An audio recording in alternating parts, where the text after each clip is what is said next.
She smiled at me every morning, kissed me goodbye, told me I was the only one.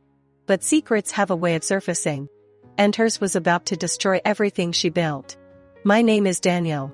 And for 3 years, I thought I had the perfect relationship. Sarah was funny, caring, ambitious. Everyone loved her.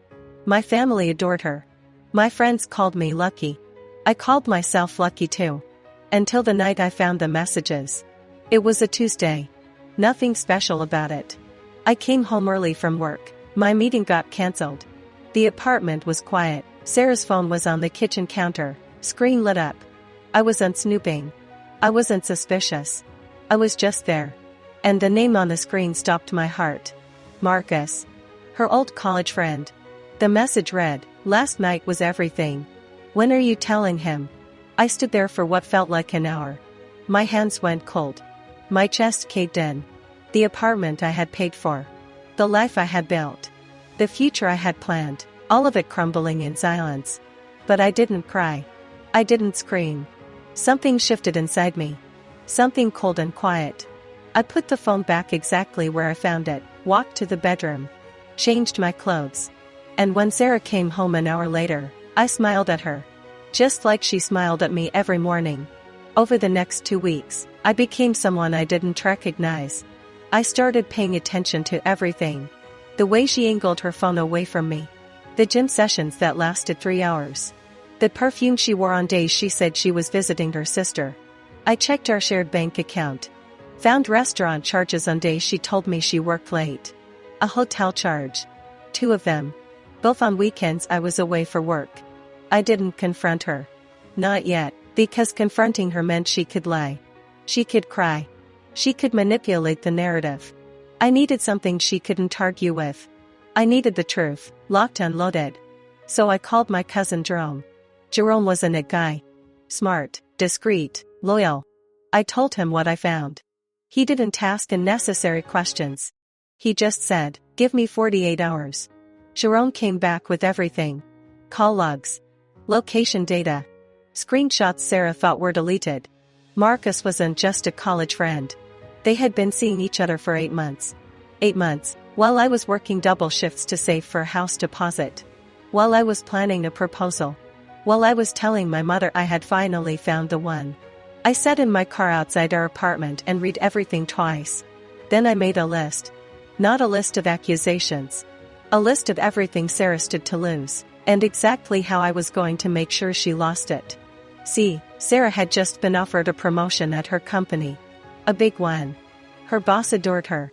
Her colleagues respected her. And Marcus was married. With 2 kids. And a very active presence in his local church community. I wasn't going to shout. I wasn't going to beg. I was going to be strategic.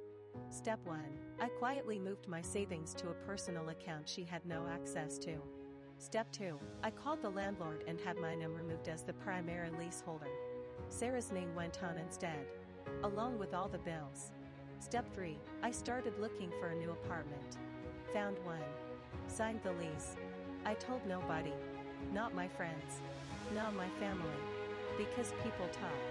And I needed Sarah completely unaware. Then came the moment I had been waiting for. Her promotion celebration dinner. A fancy restaurant. Her boss, her colleagues, her closest friends. She invited me. Of course she did. I was the perfect boyfriend. I wore my best suit. Brought flowers. Smiled for every photo. And when her boss stood up to give a toast, I excused myself to the bathroom. And sent 3 emails. One to Marcus's wife. Attached with evidence. One to Sarah's HR department. Carefully worded, factual, professional. One to Marcus's pastor. No words needed, the screenshots spoke for themselves. I came back to the table. Finished my meal. Kissed Sarah on the cheek. And told her I had an early morning.